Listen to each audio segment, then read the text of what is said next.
Здравейте, слънчеви хора! Тъй като Фейсбук малко закъснява, така че някои хора после ще го гледат на запис. Няма да мълча, няма да викам, тук ли сте? Така, какво искам да кажа днес?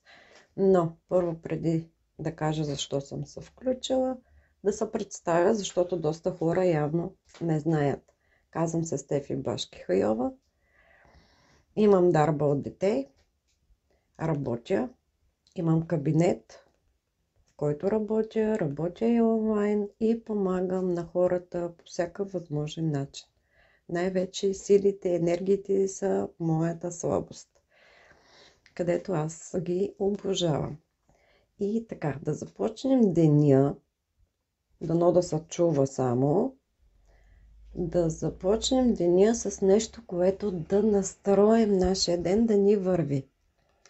И то е, днес денят ми започва и свършва с благодарност и радост.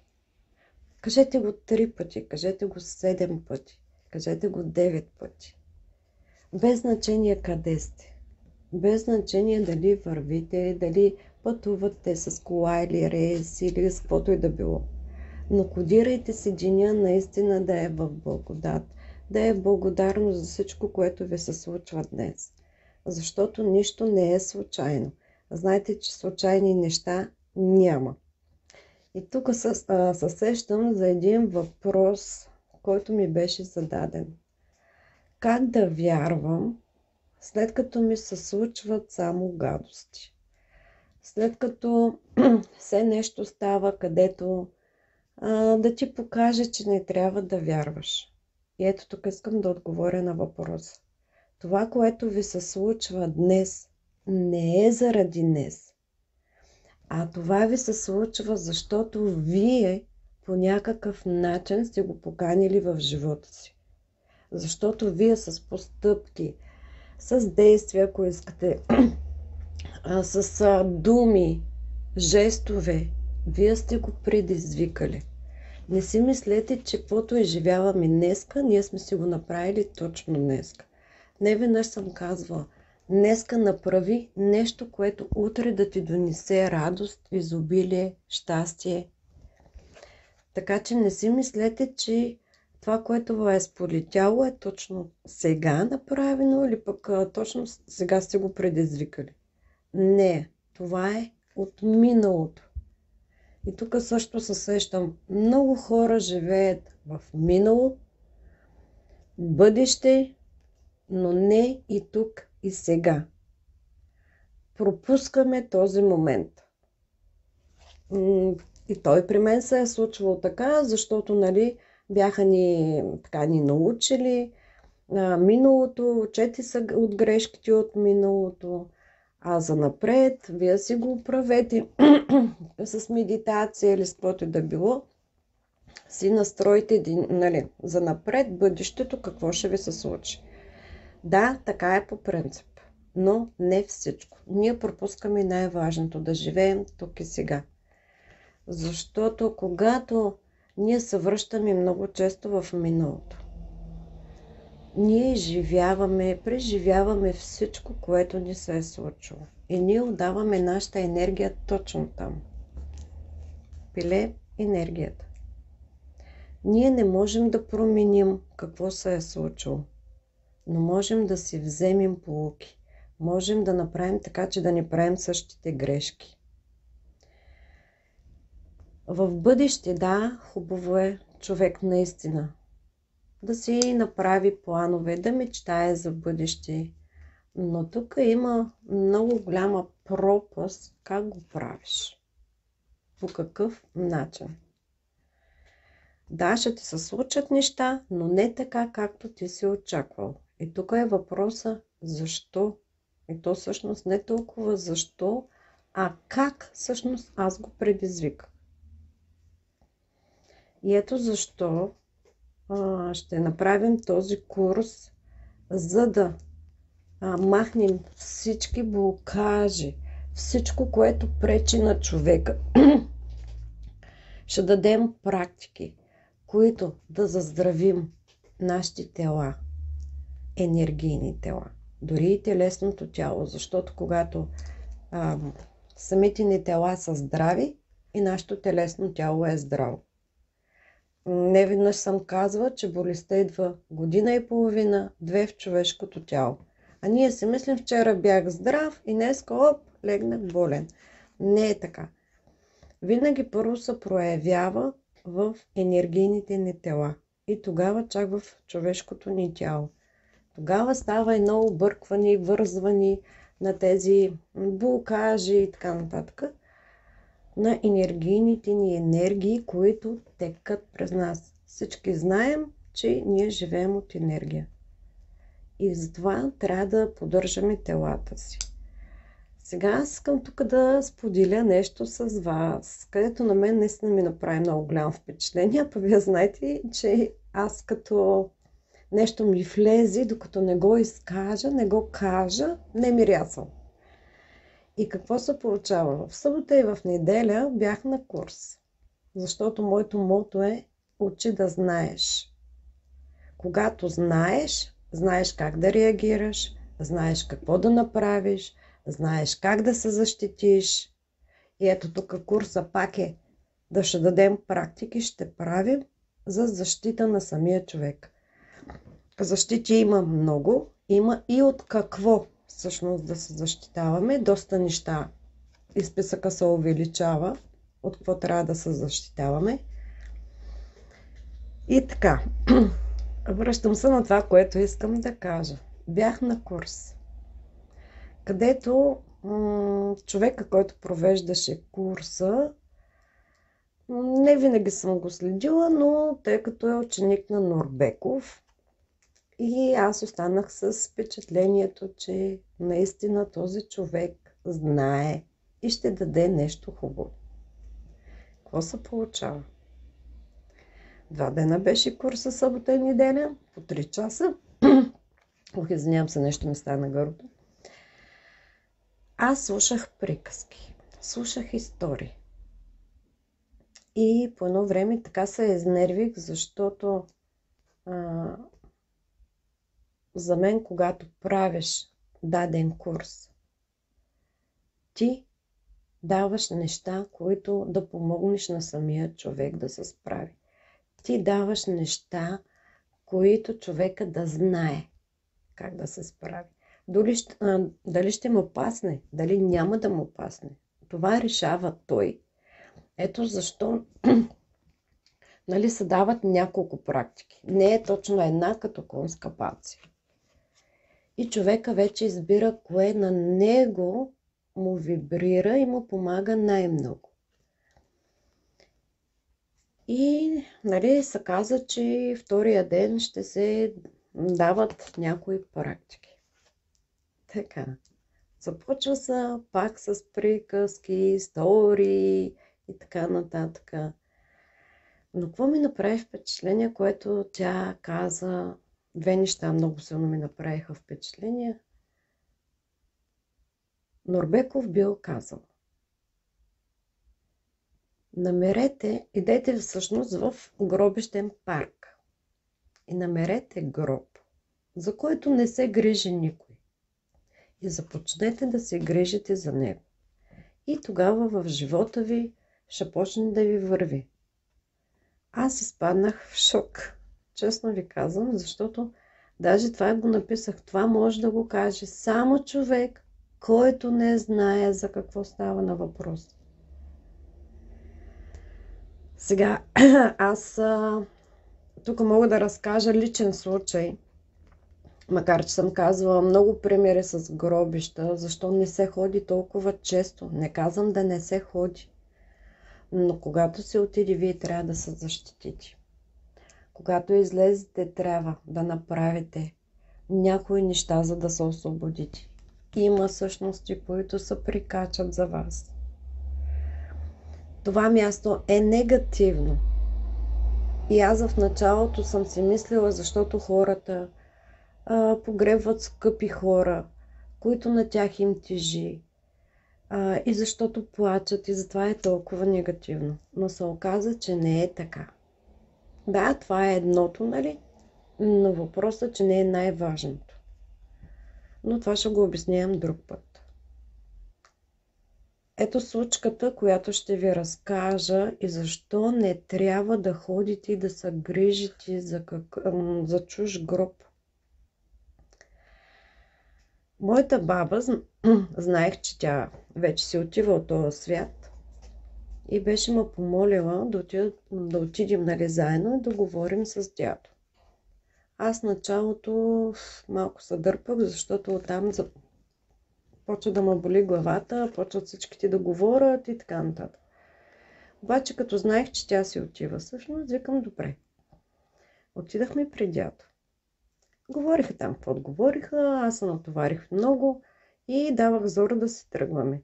Но когато трябваше да тръгнем, моят дядо ми вика, кажи на баба ти да остави водата, да вземи сладките и да остави на всеки по една. И аз тогава се обърнах към нея и викам, ало, ние къде отиваме? Аз тук никой не познавам и ви казах, че вече ме боли главата толкова много, давайте да си ходим. Ами ние тук така и така сме дошли да видим, нали, да минем. Както да е, аз първо вървях след тях, вече когато трябваше видях къде е портала да му да изляза и бързам на напред и само някой почва да крещи. Кажи! Кажи да спре! И аз към, бре, какво стана тук? Кажи, не искам да ми пипа къщата. Когато се обръщам, моята баба се надупила и скуби 3 вата. Там от някакъв гроб. Нито го знам, нито го познавам. И аз викам, спри, какво правиш? То викам, крещи тук като луд, викам, престани, ще ми се пръсне главата. Еми аз, баба, нали, тук да изчистя, виж какво. Нищо няма да правиш. Много се ядосах тогава. Защото това беше за мен един жест, който, нали, жената го прави с добрина, с сърце и душа. И той тогава се обръща. Кажи на Пепа, на Леля ми всъщност. Но аз вече предавах думите директно, без изобщо да се замислям какво, защо, как. Да очаква най-лошото. Но тъй като баба си ме познава от дете, знае възможностите ми, знае какво мога и какво не, тя ме слушала винаги най-добре. Нищо не каза. Тогава излезнахме, нали, аз вече бързам, тичам даже да изляза. Изчистих се, нали, всичко както трябва да си възвърна малко от енергиите. Изчистих и тях, защото те не знаят как. И тогава даже баба си беше наредила всичко, нали, както и ще да е.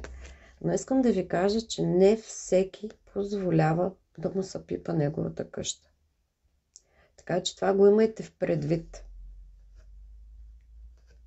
И не ходете на чужди гробови, които не можете да чуете какво иска и какво не иска. Това са тяхните къщи. Бъдете там много внимателни. Доказателства за това има много и по телевизора са давали и така нататък. Няма да го обяснявам сега, но искам да ви кажа, че не става така. Това, че ние не виждаме, това, че ние не чуваме, не значи, че това не съществува. И на мен това наистина много ме потреси, защото ти в този случай не си помагаш по никакъв начин. А ти в този случай започваш да си вредиш и то много да си вредиш. Затова ви го казвам, бъдете много внимателни. Другото нещо, което наистина ми направи много силно впечатление, една жена пита. Аз съм в кино и усещам как някой ми дърпа от гърба енергия. Какво да направя? Сега, жената пита, това е енергиен вампир. Аз какво да направя в този случай? И тя започва, нали, да увърта, да говори други неща и така нататък. И аз се прекъснах и казах, нали, жената имаше предвид от енергиен вампир. Какво да направи? Ами стани и се премести. И аз вече щях да припадна. Стани и се премести. Първо, това не е професионално. това, че ще се преместиш, енергийните вампири избират енергията. Те не дърпат от всеки. Дори и където и да се преместиш, той пак ще дърпа, защото има нужда от твоята енергия. И ето тук, в моята книга, съм описала точно как трябва да се защитите. И това ми е дадено точно такъв вампир. Директно. Питала, разпитала, защото не винаги тези вампири казват истината. Но аз наистина съм благодарна на този човек, който наистина тогава ме научи. Как да се предпазвам, какво трябва да направиш и защо трябва да мълчиш, а да не се издаваш, когато ти усещаш това. Да се правиш на луд, така да го нарека. Че не знаеш, не разбираш защо. Каква е ползата ти за теб? Защото тя каза, нали, вие реагирайте, майната му кажете, това нищо не ти носи хубаво. Защото той ще издебне пак и тогава ще ти навреди много повече. Но тук веднага вие трябва да се защитите. И за мен това наистина е незнание, когато стани и се премести. А вместо да каже, каквато е защита да знае, но да каже човека как да вземе веднага бързи мерки. Където аз му викам, веднага бърза помощ за себе си. И ето пак стигам до извода, че незнанието води до гибел. Защото когато не знаеш, ти не знаеш как да се предпазиш. Ти не знаеш как да реагираш. Ти ставаш като парцал. Ти ставаш толкова изморен, унищожен. Защо е нужно? Аз на никой не го пожелавам това. И аз винаги съм казвала, това си е моята енергия. И когато аз искам да я дам, ще я дам от сърце. Но винаги съм била на принципа, ти нямаш право. Но не винаги е така. Сега има хора, които са болни и на тях им е нужно. И тогава ние даваме, нали, от нашата енергия, защото те имат нужда от това. Но когато дадеш доброволно, тогава, нали, ти поемаш своята отговорност. Защото знаете, че става обмян. Ти даваш, но приемаш и нейната болест, примерно, или нейните тревоги, нейната съдба, ако щете. Така че трябва да знаете после какво да направите, как да изчистите това, как да възстановите вашата енергия по най-бързия възможен начин. Защото някои казват, ама не можем после да се възстановим цял ден. Ами, защото не знаете. Не знаете как да се предпазите. Не знаете елементарни неща. Сега нас са научили, нали, още в училище, че Слънцето е енергия. И то е точно така. Но ние живеем само от енергия. И когато нашите енергии са разбъркани, тогава не ни върви.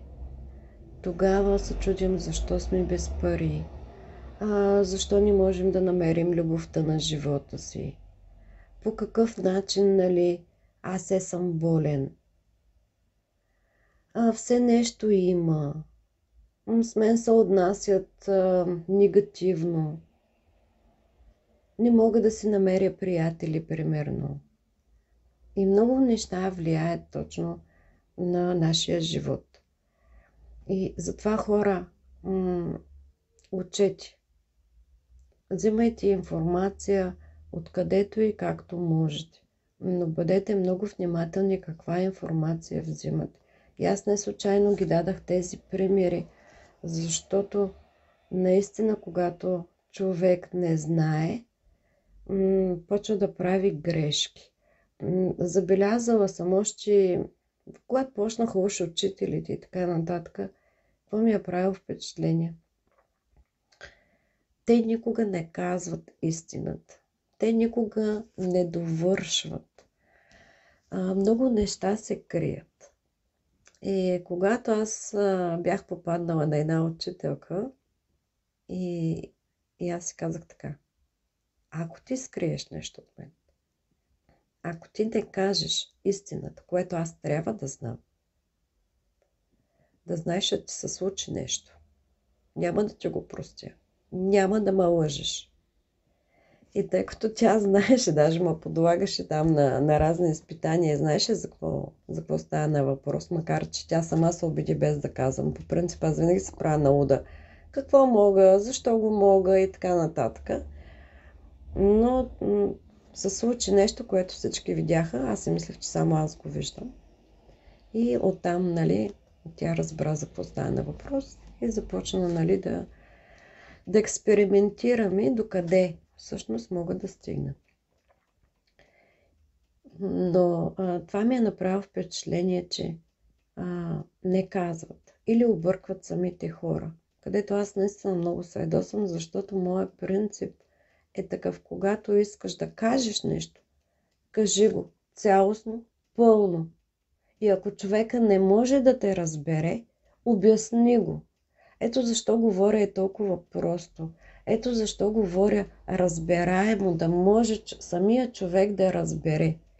А не да използвам думи, които и аз не знам за какво става на въпрос. Не да използваме чуждото, защото кой ни вкара тази програма? Чуждото е най-хубаво, най-добро. Дайте да взимаме всичко чуждо. Хора, не е така. Нашето българското си е най-хубавото. И не защото сме българи, а защото ние сме преживели толкова много неща.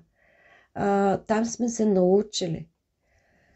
И това наистина умишлено се прави, ние да вземем от чуждите народи разни неща. Да, хубаво е да се вземе, аз това не го отричам. Ето, примерно, мантрите, които са индийските, защото Индия е една от възвишените в това отношение, енергийно говоря. Където пък аз винаги съм ги мислила, че са много по-ниши от нас.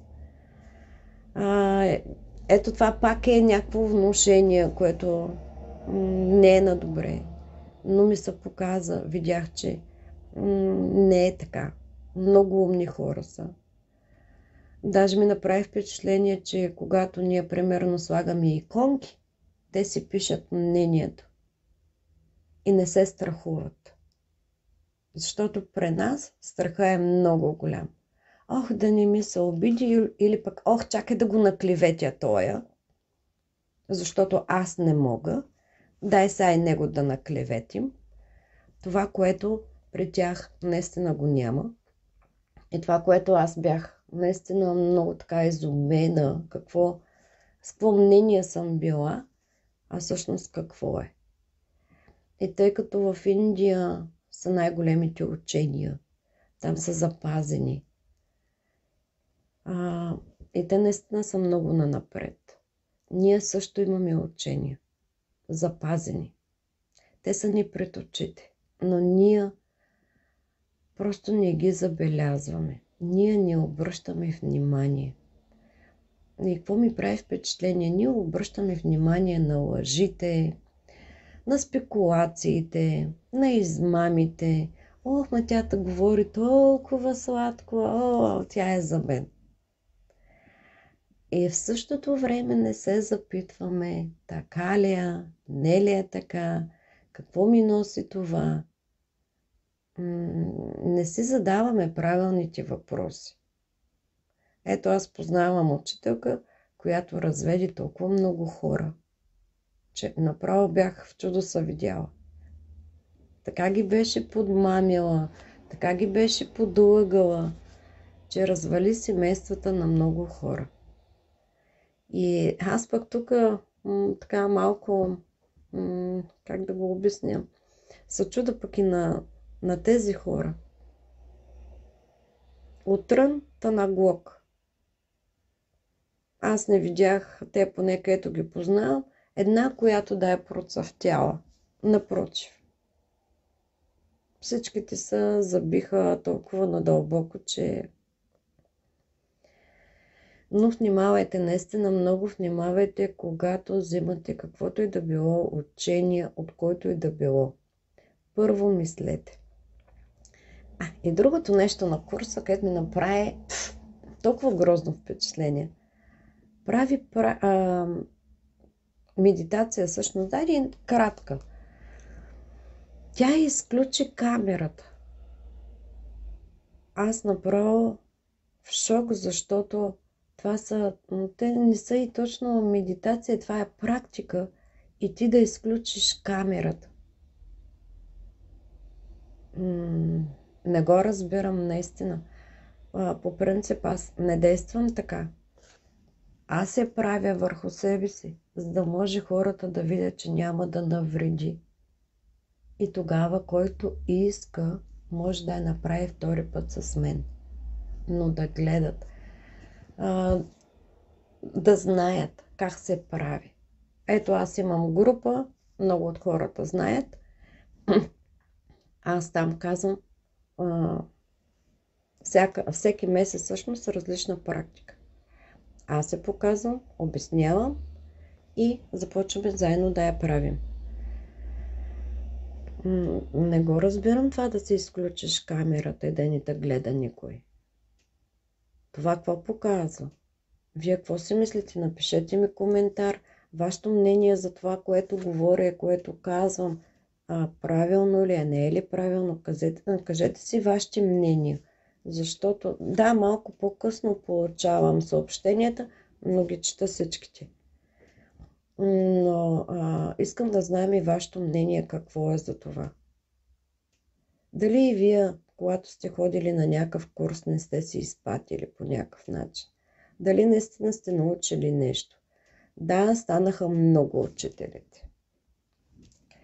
Да, всеки излиза, всеки пляска по нещо, говори си, ама така ли, а не ли е така? Въпросът е да излезе на лайв. Няма лошо. Но за простоти, за лъжени на хора, да ви кажа, наистина ми е много болно. Защото когато излезеш, кажи нещо хората, което да могат да научат. Дори и това, което ви разказах, има поука. И аз не случайно винаги казвам нещата. Ако сте забелязали от предните лайфове и тези, които следят, които са в течение на нещата, винаги знаят, че аз не случайно излизам. Да, не излизам всеки ден, да, не излизам редовно. Защото си имам други неща, защото работя с хора непрекъснато и просто нямам това време. Но това не значи, че като не излизам, няма какво да ви кажа. Това не значи, че няма с какво да ви обърна внимание да го помислите. И ето сега, като казах помислите, не веднъж съм ви казала, мислете хора. Имате глави на раменете. Първо мислете и тогава правете. Няма от какво да ви е страх. Значи страха убива човека. Много често слушам, мен ме е страх за бъдещето, мен ме е страх да умра, мен ме е страх да остана без пари. И да тая страх, какво? Няма да умреш ли? Аз не виждам някой да е живял милиарди години. Като е страх, какво ще си спестиш парите? Няма да изчезнат, че те парите нали са за това. Страх те е за бъдещето, ти не знаеш какво е. Направи си го днес. Това бъдеще, което искаш. Защо трябва да работиш със страх? Страха убива човека. Страха умишлено ни е внесен в живота. И когато човек го е страх, той е по-лесно манипулиран. Няма да ви е страх от каквото и да било, каквото и да ви се случи. Мислете, а не мислете за страх. Няма страх. Значи ние сме създадени тук, на земята, да творим, да си помагаме един на друг. Ние да живеем добре, в радост и в щастие. Това ни са много грешни натяквания, програми, каквото искате го наречете, че ние тук трябва да страдаме. Не, хора, не трябва да страдаме. Ние се го правим. Ние се го правим. И сега, като повдигнах тази тема, има изследване, което е доста скъпо, колкото разбрах, да ви кажат от коя кръв сте. От Адам, Адамовата или Евовата. И когато казвам, че ние сме едно, ние сме всички род, и ето защо. Защото ние произлизаме всичките от Адам и Ева. Ние по някакъв начин, то не по някакъв начин, ние сме свързани, без да знаем, че сме някакви роднини, но ние сме свързани. Така че и тук е казано, ако не искаш нещо да ти се случи на теб, с теб така да постъпят, не прави и ти така. Защото всичко се връща. Няма ненаказано зло. Особено те, които правят магии, които рушат бизнеси, които разрушават семейства пък особено. Просто ви е бедна фантазията как ще си изкупите греха. Кармата как ще я изкупите. Много внимавайте какво правите. Да, разбивате на човека живота, но вас няма да ви се размини. Не го забравяйте какво правите и после какво ви чака. Защото когато човек страда, колкото и да ни вярва, в първоизточника, Вселена или там както искате го наречете, тогава почва да се моли. И когато ти се молиш с болка. Ти се молиш с цялото си сърце. И той чува. Това, че няма веднага да накаже човека, това не значи, че ще му се размини. Силите знаят най-добре по какъв начин така ще го ударят, че няма и да разбере откъде му идва. И точно тук е разковничето на това, което ни се случва. Ние на някой по някакъв начин сме навредили. На някой. На животно било. Без значение. Но на някой ние сме навредили. И то ни се връща като бумеранг. Ето защо трябва да внимаваме. Какво правим, какво говорим. Когато ти обиждаш даден човек, ти обиждаш себе си. Защото ти гледаш от твоята гледна точка, твоето огледало. Не го забравяйте това. Не трябва хората да се обиждат, да има тая завист и злоба. Защо е завистта? Защото човек не може да направи нещо.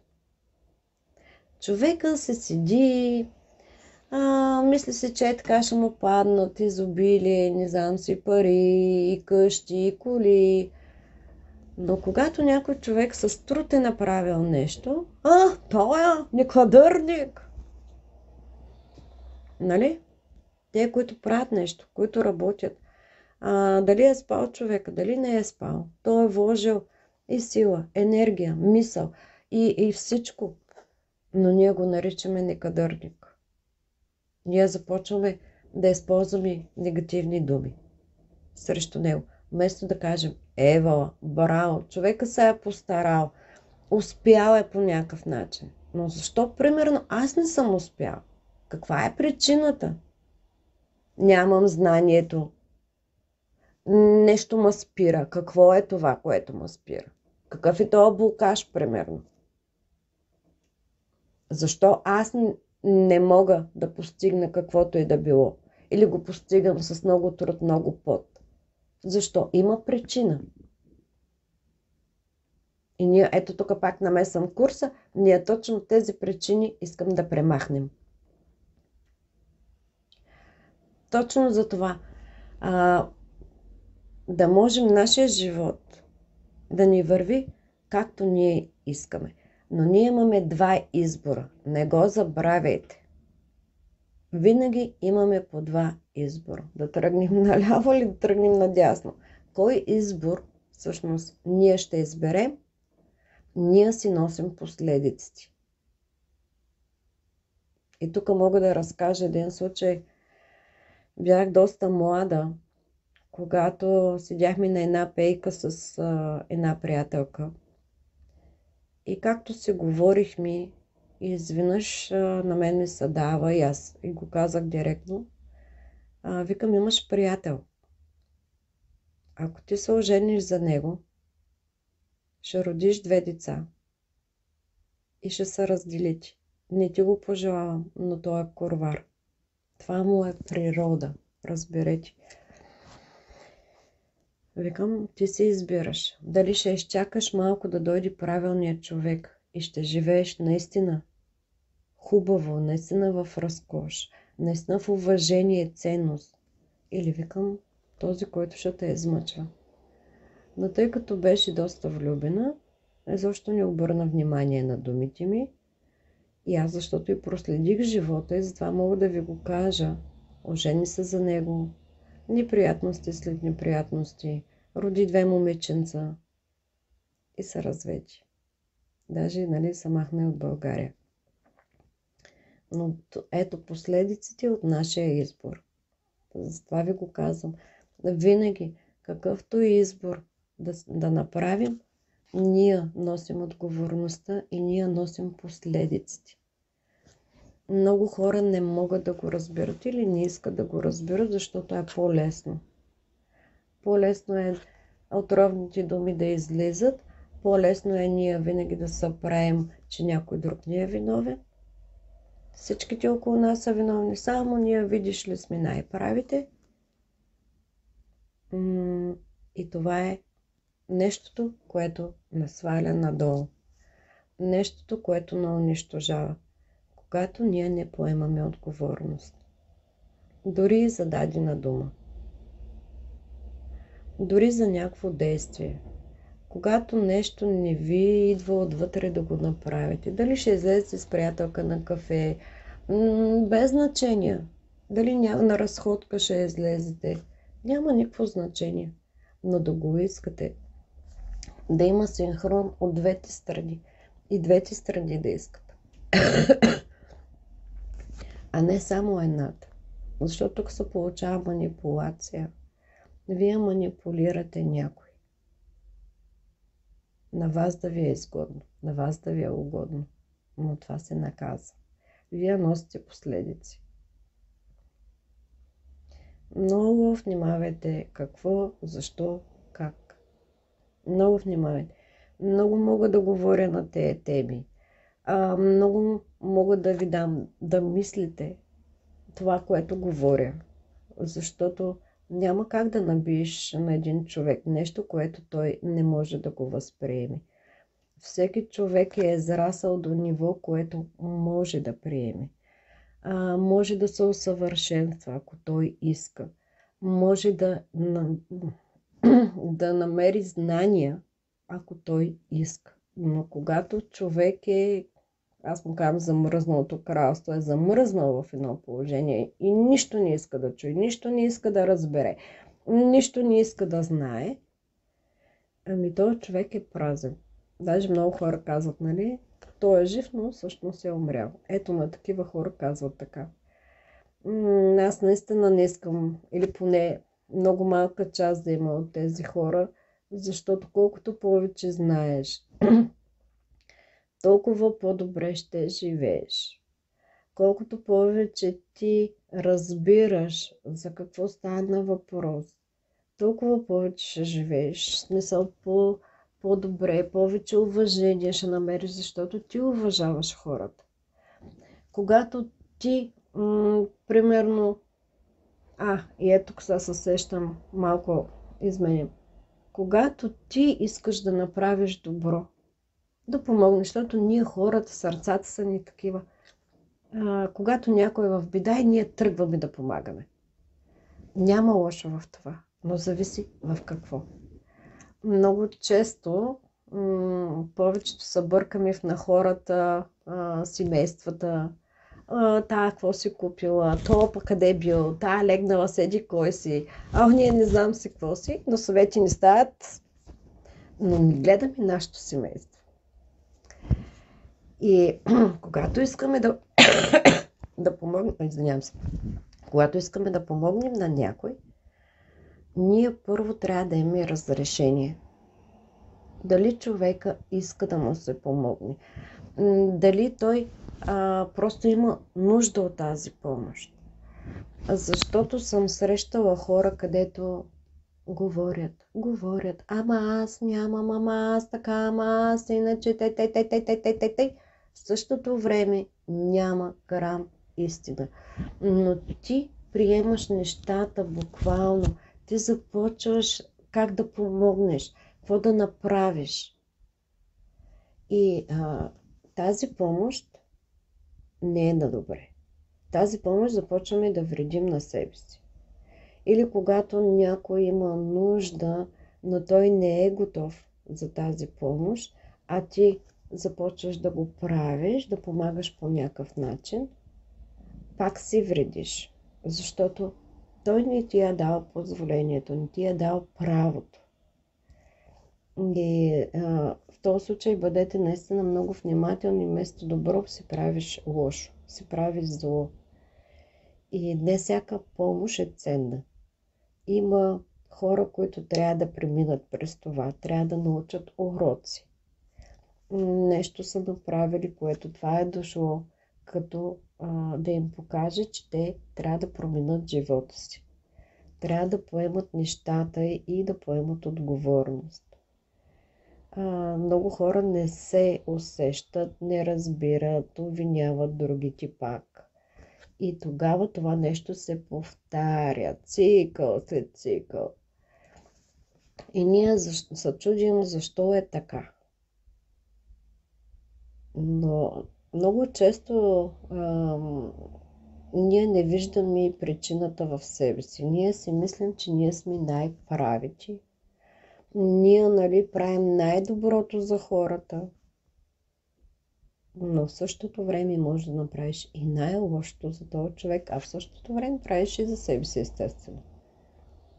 Така че, ето по някой път, когато ми се обадят, и ми кажат, помогни на сестра ми, помогни на детето ми, помогни на майка ми или на баща ми, няма значение.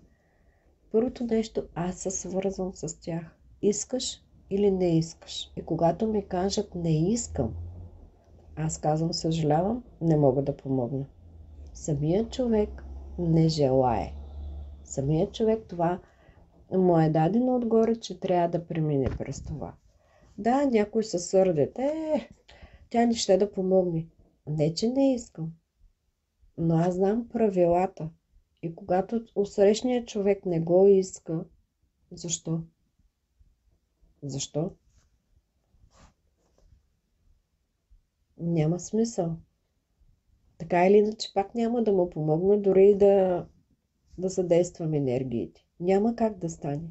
Това просто си му е дадено като път да премине. Или наказание някакво. Така че не бързайте да обвинявате хората, че не искат да помогнат или пък... Но аз съм и на този принцип, по-хубаво кажи. Мога, не мога. Но не прави лошо. Остави всичко на Господ ръцете или в вселенските, както искате, така го разберете. Оставете всичко на тях. Те знаят най-добре. Ние сме прекалено малки, за да можем да правим нещо без тях. Не можем. Ние живеем благодарение на тях. Те ни помагат в много неща. И когато ние не го осъзнаваме това, на нас живота също не ни върви. Ето и другата причина. Ние даже не благодарим, извинявам се, ние даже не благодарим на силите, че те ни помагат. Има дни, сигурно и на вас ви се е случило, когато много ти върви този ден. Дори и неща, които ти да си помислила, обаче супер вървеш. Толкова хубаво след хубаво, чудеса след чудеса. Но на другия ден пък не ви върви. И това е защо? Защо казвам, кодирайте се деня? Защото силите слушат. А когато вие, дори да станете с най-малката мисъл негативност, нищите сили се закачат за вас и се започва интриги, твачка, омбачка и става една бъркотия, няма оправяне. Така че много е важно какво си мислим и за кой си мислим. Вместо да си мислите каква рокля се е купила, там спал и не знам с какво си. Благославяйте, бе, хора. Благославяйте. Това се връща и на вас. Вие благославяте човек. Да, той ще е добре. Но в същото време тази благословия идва и към вас. И тя е преумножена. И когато започнете непрекъснато да благославяте, дори и непознати хора, мълчите, нищо не казвате, но благословен да сте. Щастие да има в живота ви. Даже спомням тук един филм, където силата да е с теб. Това се казва, нали, вече на деца, на мъж, когато излизат. Защото силите могат да направят лошо, но могат и да направят най-доброто, което ти няма как да го направиш по никакъв начин. Много са ни важни, но ние не го разбираме. И затова помислете на това, което говоря. Учете, хора, учете. Вложете в себе си. Пари се печелят. Когато ти знаеш, можеш и да имаш и пари, можеш да си богат, да живееш в хубава къща, да имаш най-хубавата кола. Това само когато знаеш. Но когато ти не знаеш, ти ще тънеш в мизерията, защото ти не знаеш. Влагайте в себе си.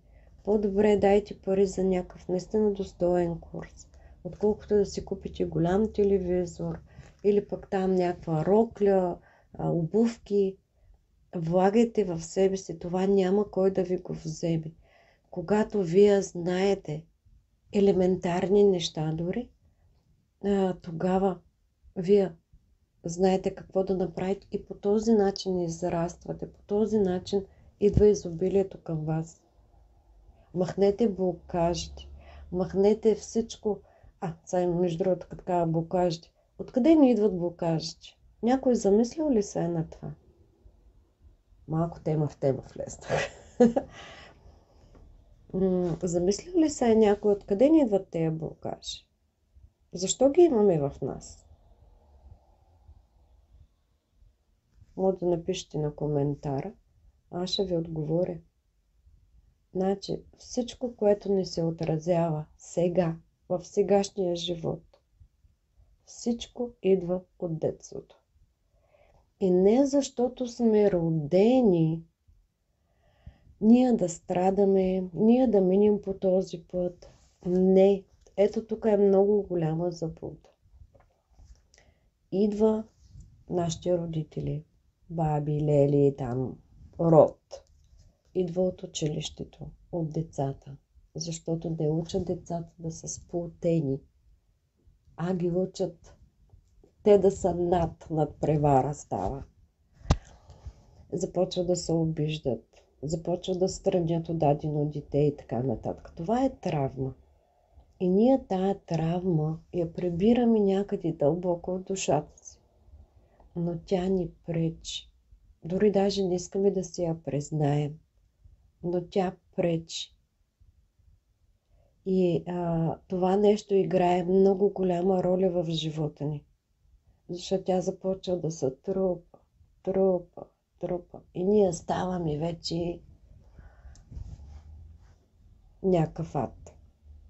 Избухваме за най-малкото нещо. Почваме да се караме за най-малкото нещо. Нещо ни е угодно, ние не можем да си примълчим или почваме да правим физиономии. Тук вече идва и самочувствието на самия човек. Когато ние нямаме самочувствие, не сме уверени в себе си, ние реагираме по много гаден начин спрямо другите, за да се докажем. Ние можем, ние знаем. Когато нямаш самочувствие, ти почваш пак да вредиш на себе си. И то, като кажа самочувствие, не да го показвате, а когато имаш ти самочувствие, увереност в себе си, ти никога няма да постъпиш така с човека.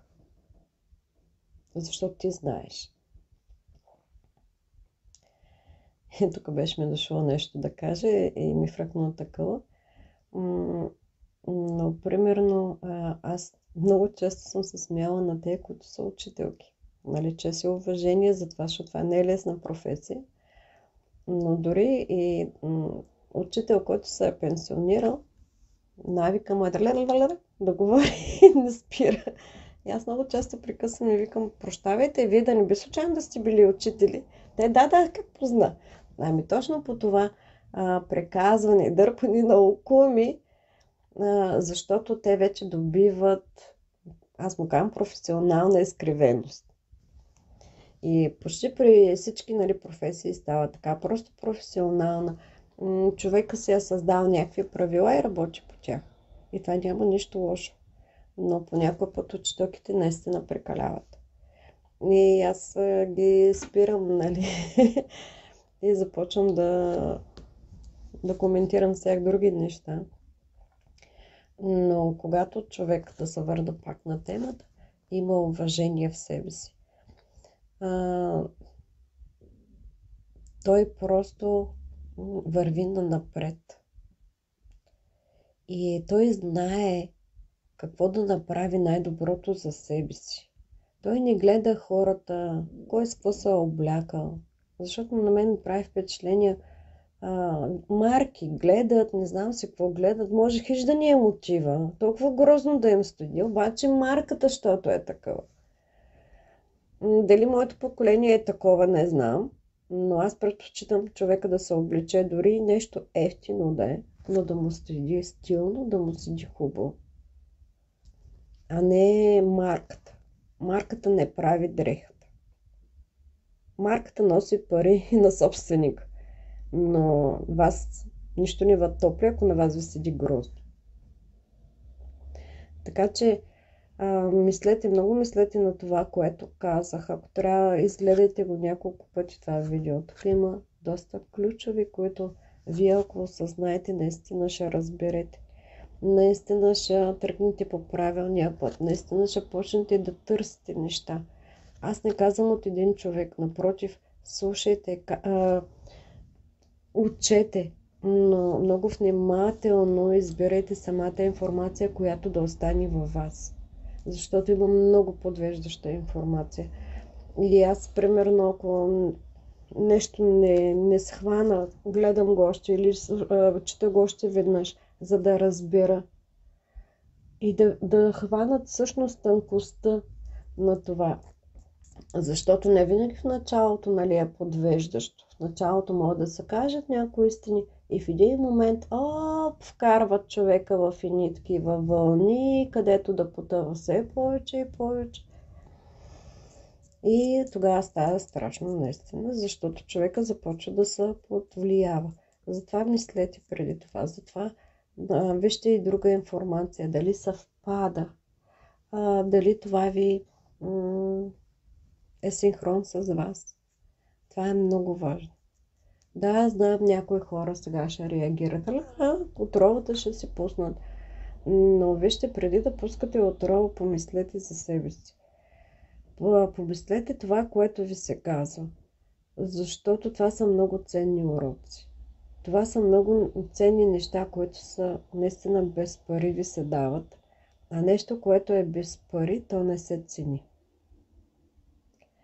Това е другото, което на мен ми е направило много силно впечатление.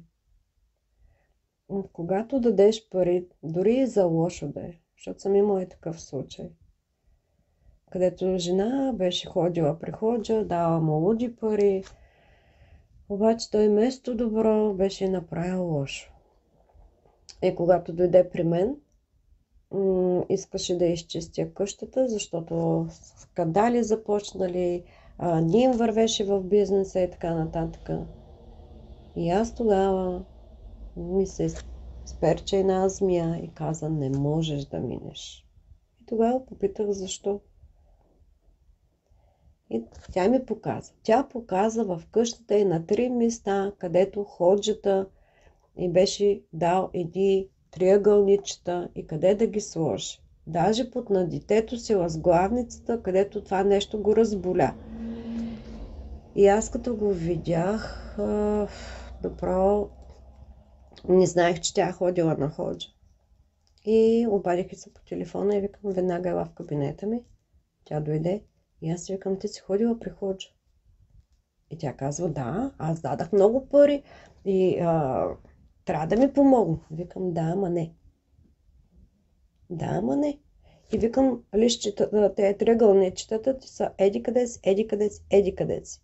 И тя казва, да, ти откъде знаеш как не си идвал? Викам, защото трябва да идвам. Махни ги. Не може, аз съм дала толкова много пари, не може.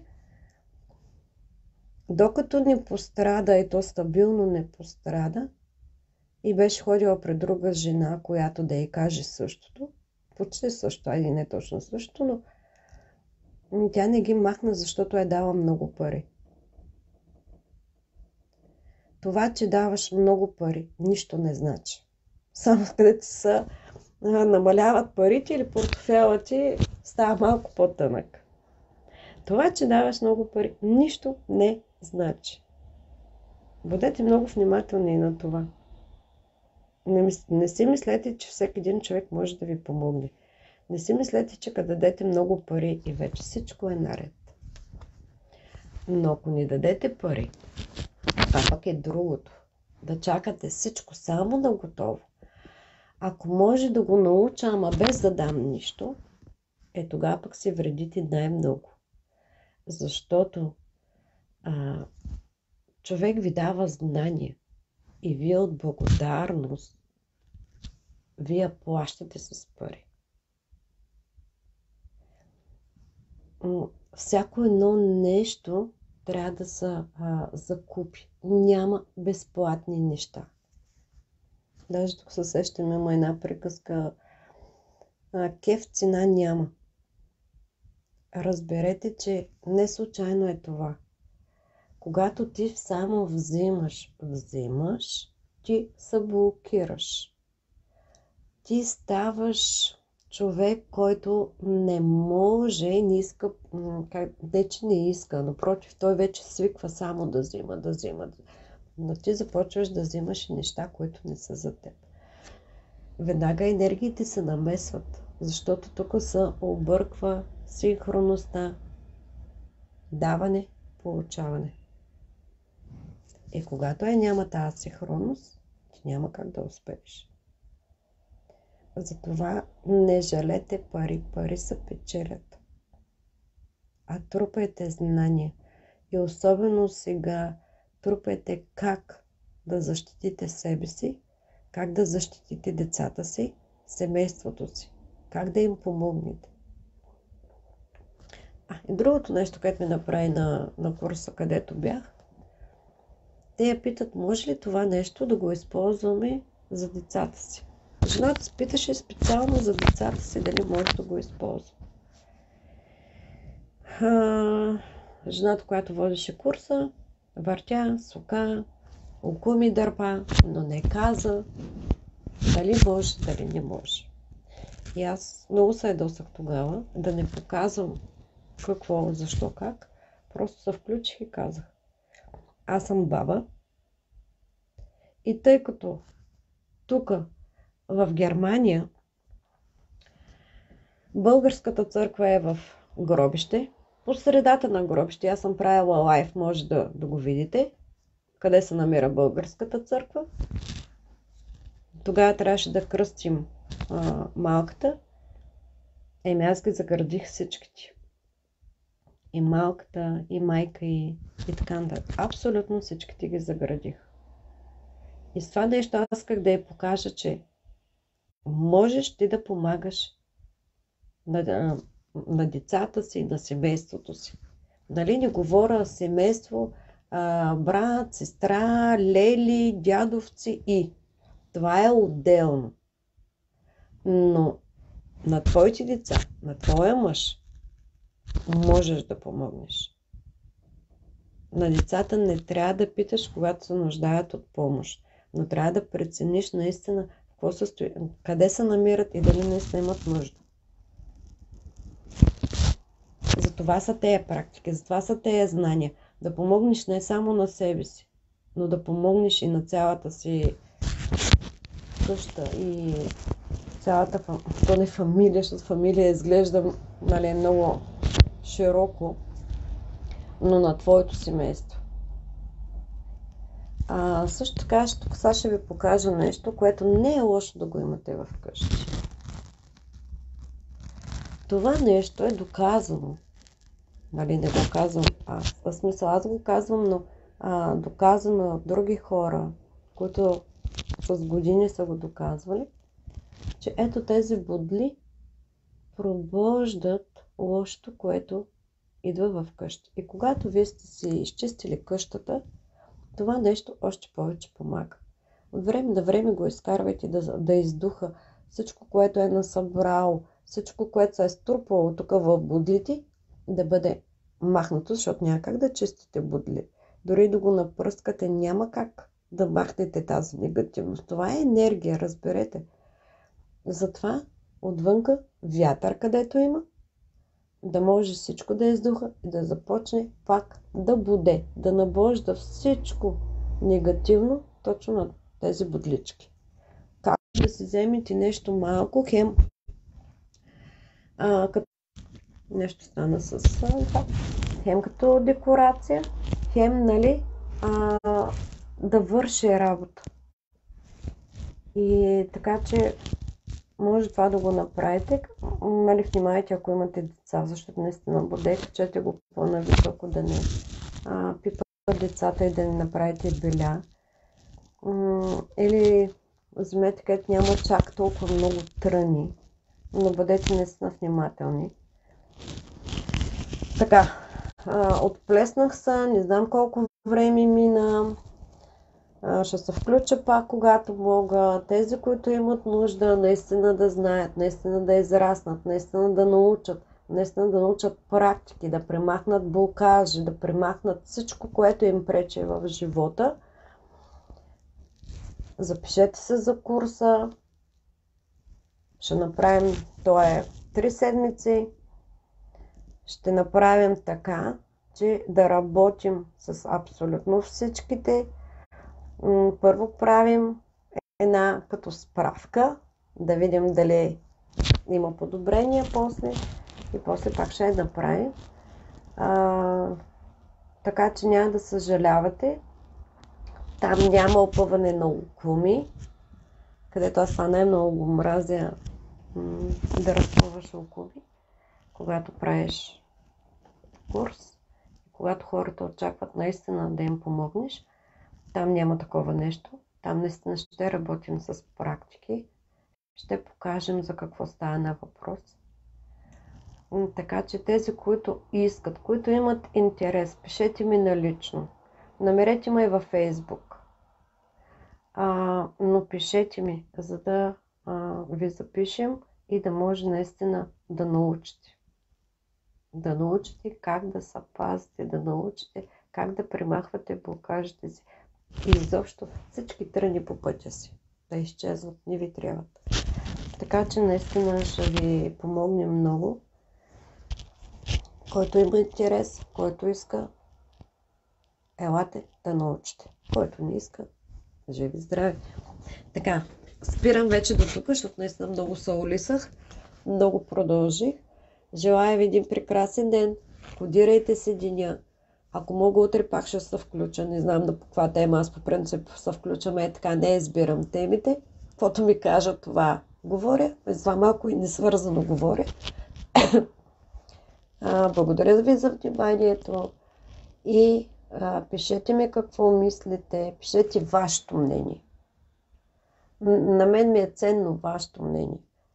Да видя ви от какво имате нужда, какво да прибавим още или на какво да отговоря, ако имате въпроси, макар че ги получавам по-късно, до сега един въпрос не съм получила.